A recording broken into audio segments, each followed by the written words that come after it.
I was 14. I was going through a court case after I got abused, and basically things were really, really difficult. I just needed something, some sort of release, really.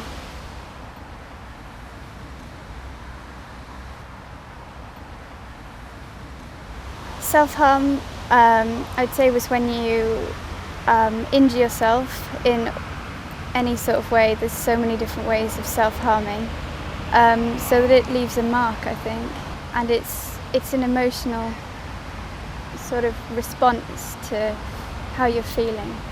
Yeah, I'd say it's a coping mechanism, and it's also an addictive behaviour, just like alcoholism or drug abuse or anything like that. The first person I told was my friend. It was because I used to get changed for PE, and there was a changing room, and next to it was some toilets. And I would go in the toilet to get changed, and it was quite difficult for me because people would always ask, why are you getting changed in the toilet? But I'd kind of brush it off and say it was just because, I was self-conscious and stuff like that. So my friend started doing it, and after a few weeks I thought, this is weird, and she had the same kind of shady excuses as me, and she was pulling her sleeves down just like I did, and I thought maybe she does it too. And it was kind of a long shot, but I asked her, and it turns out that she did self-harm as well. So she was the first person I told. It's not really about the self-harm, the problem. It's going to be about feelings or something that they're self-harming because of. So that's what you need to address. Like, are you feeling like this? Are you stressed about something? It doesn't really matter what they're doing. It's just a reaction. Self-harm's the kind of thing that you feel ashamed about, and it's not really something you want to go and reach out to people about immediately. If you just started doing it and you're really scared about it, I think you want to look something up on the internet, so you just basically Google it. But the hardest thing is finding sites which aren't bad and don't have just graphic pictures of self-harm all over them and telling you how to do it and stuff like that. I mean, you have to be kind of prepared that you're going to come across those by accident, really. I've had really good responses from crisis teams.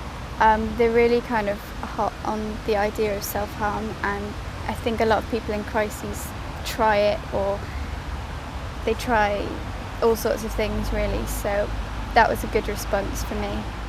I went to A&E once for self-harm. I think they were excellent. They treated me really well. They weren't rude or patronising about it. They coped really well with the fact that I was lying and trying to pretend like it wasn't self-harm. They just overrode that and tried to give me help anyway. And they obviously did give me stitches. And the counsellor I saw was excellent with it as well, except that she contacted my mum about it. So I was really quite unimpressed with that. That was the only thing she did that was bad. Every local area has its own mental health crisis team, and they're the people you call when you are just literally at the end of your tether, you're suicidal or you're self-harming or something like that. And they're usually 24 hours, 7 days a week. A lot of the things that you might worry about aren't actually true. I thought it would hinder my employment prospects and go down on my record, and you get seen as a crazy person for your life. That's not true. For me, getting rid of objects that I used to self-harm with or anything like that doesn't work. It just makes me panic if I don't have it available. But something that I have done is wrapped up sharp weapons in a load of sellotape, literally a whole roll of sellotape, so it takes you a good 20 minutes to get through to it. In the meantime, you're sat there with yourself thinking, do I really actually want to get through to this object? And throwing myself into a situation that means that I can't, like going downstairs and sitting with my mum watching TV. I can't self-harm there, so that's probably one of the best things for me. I mean, you can still, if you're really determined, go away again, but it's worth a try, I think.